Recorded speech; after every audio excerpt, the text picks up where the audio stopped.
Sunday morning to you. This is the Alpacamade channel, and I have been remiss. I have not welcomed the new subscribers, and to those of you who have subscribed in March and now April, welcome to my channel. It's a multi-genre channel. I am not just true crime. I'm not true crime at all, truthfully. And today we're actually jumping in with both feet to make a Find Me junk journal that will hold all your child's vital information. Our goal here is to finish this book by May 25th, 2023, because that is Missing Child Day. And I can't think of a better sort of commemorative day to get this project done, and lucky for us, we have about 5 weeks. So let's move on to making a decision about the cover and the construction of the book. You have 3 choices. You can do an accordion fold, which is just flat pieces of cardboard butted up together side by side, except for you want to leave a little bit of a gap. You can see it there. And then you affix them together with masking tape on both sides. Then you also want to cut your outside paper to be large enough to be able to fold it on the inside.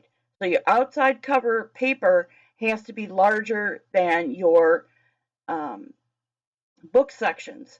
I used a 2-inch wide brush to spread PVA glue, and when you do that, you can see on one side it will bow, but there's no problem with that. Take a wet sponge, barely wet, wring it all the way out so that it's not sopping wet.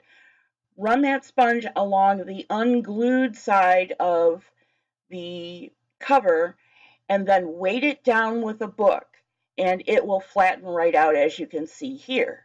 Then you're going to cut pieces of paper for your inside that match the size of your cover. So exactly the same size as your cover. And as you can see, it will fold, because it's flexible, into an accordion. And when you pull it out flat, as you saw, you will have 7 places, 7 leaves, if you will, in order to make pockets to put all the information about your child's vital statistics and what to do in each one of those sections. That's the outside section. So you can see it's pretty simple, and if you want me to do a step-by-step process video, let me know in the comments below, and I will do a standalone video for this type of cover. For those of you who did not see Thursday, April 13th show, where I read to you the first 24 hours checklist, here's the full document, 114 pages printed out. Now, never mind the fact that it's faint and in the next shot you won't be able to read it very well, because my printer tank for black ink was going out, and I'll be honest with you, I just ran it out. So look at how small the type is and how this is running across an 8.5 by 11 page.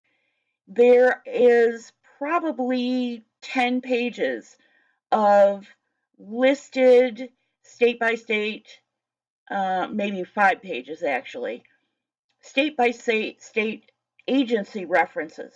You don't need agency references for every state. You only need your state. So we're going to take care of all that bulk by leaving a template for you to fill out the information for your state. So let's talk about templates and sections. And let me just start by saying I bit off more than I could chew. Editing this PDF document that is 12 years or more old was a big challenge. And so I'm going to release templates as we move on from section to section. I'll be releasing the whole document plus a downloadable version of the government's PDF file. So you have everything. at the end of or near the end of our build. But for right now, let's look at the most important section, and that is what a section I have termed vitals.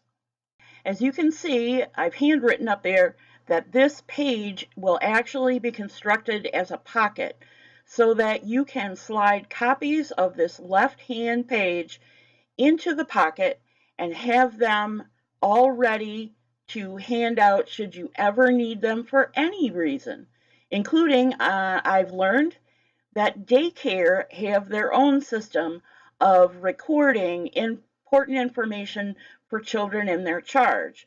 You can see that there's a space for the child's name, age, all the things that we learned with the Summer Wells Amber Alert release. But I've added to that. Do they wear glasses? Do they wear braces? Dental braces. Do they have a prosthetic? And in there, if they're in a wheelchair, I would put wheelchair under prosthetic. And then finally, there is a section called behavioral, and you can see I have some editing issues right now, even as we speak.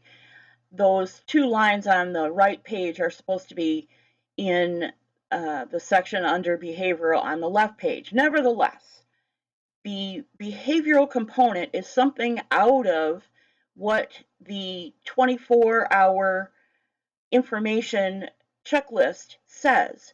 It wants to know, what about your child's behavior makes them unique? Are they shy?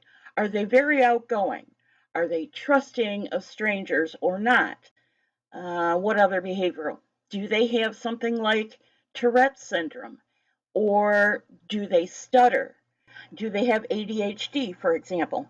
And there will be information that is on the back side that gives you space to write even more information like medications and so forth of these pull-out cards or pull-out sheets that you can have pre-printed. You'll have to update the picture every year, should go without saying.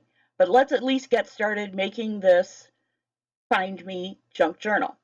Everything we do will be in the Find Me Junk Journal playlist, as I have indicated before. On the right-hand page, you can see that I have immediately gone into the first 24-hour checklist. It's my intention to format this booklet so that the vital information is on the left-hand page, wherever it lands, and then immediately on the right-hand page, you can start the checklist. Currently, all I've done is taken all the bullet lists from the first 24 hours and put it into the editor, put in, little check boxes so that you can check off what you've done. I've not edited too much of the text now. In this video, those blue editor's pencil marks are things I want to draw your attention to. This is one of the edits I did in the document. There is an arrow where your local police number goes. And you can say to me, well, I just call 911. You sure can.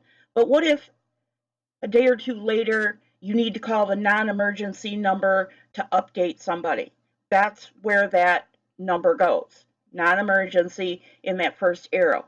The second arrow is where your investigator's name and contact information goes right on the document, so that should you be involved with law enforcement in a missing child's case, you have your lead investigator's name and contact information always right next to your child's information. So also I want to draw your attention to the ellipse on the right-hand page. It is indicating to you that there is some information that I have embedded a highlight in the document in yellow. That's super important information and should not be skipped over. So the screenshot of this document in the editor has those blue editing marks, but the final document will not. It will just have a bullet point arrow or an embedded yellow highlight. Truth be told, I did not realize formatting was going to be such a big hairy deal. So now you have a better idea of where we're headed with this. And honestly, you could print off all 114 pages, punch some holes, put it in a binder, and call it good. And we will not be mad at you for doing that. We're talking about efficiency. We're talking about getting the job done so that we have your child's information in a place where you can get to it, your family can get to it, and so on and so forth. I'm going to be putting up a poll in the community tab asking you if there is a particular style of book that we talked about 3 times now that you would like a work-along demonstration. For example, maybe altering a book is confusing to you. I'm happy to demonstrate it. If what is already in the Find Me playlist is not clear to you, I'm happy to demonstrate it for you. I also want your input. If something that I'm doing or that I'm proposing doesn't make sense, please let me know in comments, questions, or on the community tab. God bless you. Thank you very much. See you real soon.